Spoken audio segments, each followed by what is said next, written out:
सोचिए, एक ऐसी कंपनी जो सिर्फ गाड़ियां नहीं बना रहे थे बल्कि एक पूरे देश के सपनों को पहिए दे रहे थे। जी हाँ, ये कहानी है महिंद्रा की। एक ऐसी कंपनी जिसकी जड़ें भारत की आज़ादी की मिट्टी से जुड़ी हैं और जिसकी टहनियां आज पूरी दुनिया में फैली हुई हैं। तो चलिए इस कमाल के सफर को करीब से देखते हैं। देखिए, ये सिर्फ एक अच्छी लाइन या कोई मार्केटिंग स्लोगन नहीं है। ये वो सोच है, वो डीएनए है जिसने महिंद्रा को एक स्टील ट्रेडिंग कंपनी से एक ऑटोमोटिव पावर हाउस बना दिया। उन्होंने कभी बने बनाए रास्तों पर चलने की सोची ही नहीं। तो कहानी शुरू होती है साल 1945 से। जरा सोचिए, भारत एक नए कल की दहलीज पर खड़ा था और ठीक उसी दौर में महिंद्रा ने एक ऐसी गाड़ी को भारत लाने का फैसला किया जो सिर्फ एक गाड़ी नहीं थी, वो आज़ादी, हिम्मत और मजबूती का एक चलता फिरता सिंबल बन गई। वो थी आइकॉनिक जीप। तो 1945 में ये सफर शुरू हुआ और इसकी नींव में एक बहुत बड़ा विश्वास था कि भारतीय भी टफ, मजबूत मशीनें बना सकते हैं। 40s से 60s का दौर था विलीज जीप का, जो देश के लिए एक भरोसेमंद साथी बन गई। फिर आया 70s से 90s का वक्त और यहाँ महिंद्रा ने अपना फोकस पूरी तरह से ग्रामीण भारत पर, मतलब असली भारत पर लगा दिया। उनकी यूटिलिटी गाड़ियां सिर्फ गाड़ियां नहीं थी, वो लाखों लोगों की लाइफलाइन थी। और ये एक बहुत बड़ा स्ट्रेटेजिक फैसला था।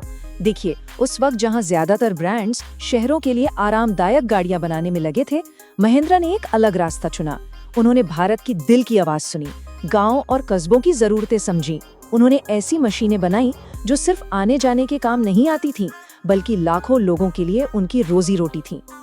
तो ये सिर्फ एक बिजनेस स्ट्रैटेजी नहीं थी, नहीं, ये एक रिश्ता बनाने जैसा था।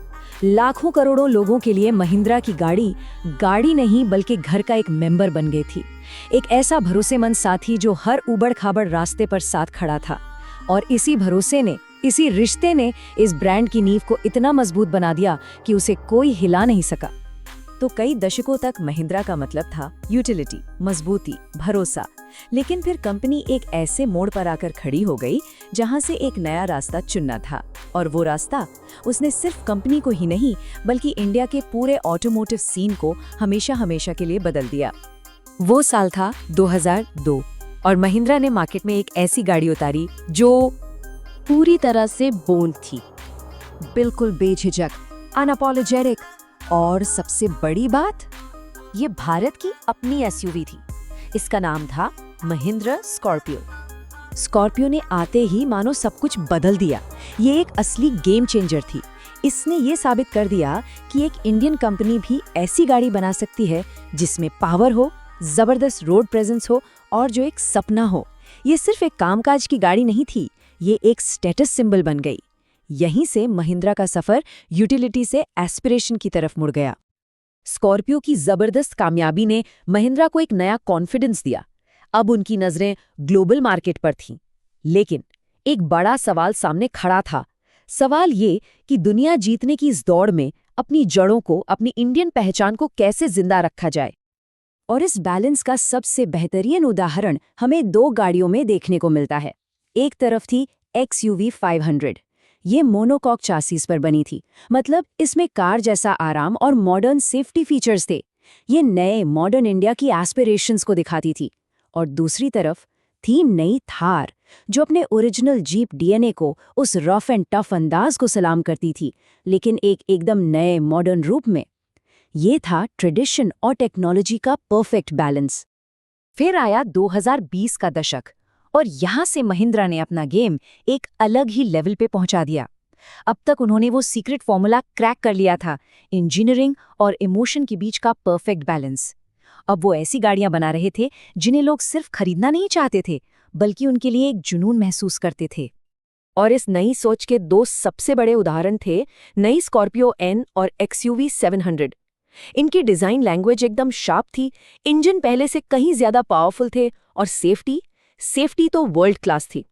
ये महिंद्रा का अब तक का सबसे कॉन्फिडेंट अवतार था, जहां इंजीनियरिंग और इमोशन दोनों हाथ मिला रहे थे।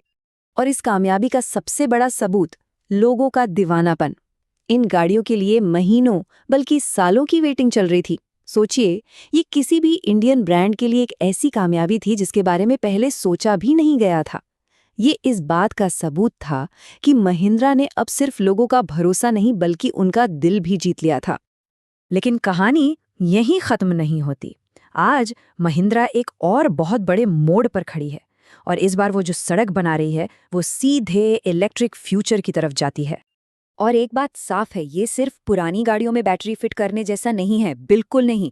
उनका जो बॉर्न इलेक्ट्रिक विजन है, उसका मतलब है कि गाड़ियां जीरो से एकदम शुरुआत से ही इलेक्ट्रिक होने के लिए डिजाइन की जा रही हैं, एक खास INGO प्लेटफॉर्म पर, जिसमें परफॉर्मेंस और डिजाइन से कोई समझौता नहीं होगा। ये फ्यूचर के लिए एक बहुत ही बोल्ड और बड़ा कदम है। तो आखिर में सवाल उठता है, आज महिंद्रा क्या है? ये सिर्फ एक कार कंपनी तो बिल्कुल नहीं है। ये इंडियन हिम्मत का, उस जुझारूपन का एक प्रतीक है। ये एक ऐसा ब्रांड है जो इस देश की सड़कों को और यहाँ के लोगों को सच में समझता है। और सबसे बड़ी बात, ये एक ऐसी कंपनी है जिसमें वक्त के साथ खुद को पूरी तरह से बदलने की हिम्मत है। एक मामूली सी जीप से लेकर भविष्य की इलेक्ट्रिक बीस्ट्स तक, महिंद्रा का ये सफर एक तरह से भारत की अपने सफर की कहानी कहता है। तो अब सवाल ये है कि महिंद्रा जो अगली सड़क बनाएगी वो हमें कहाँ लेकर जाएगी? क्या वो रास्ता भी उतना ही रेवोल्यूशनरी होगा जितने कि पिछले वाले थे,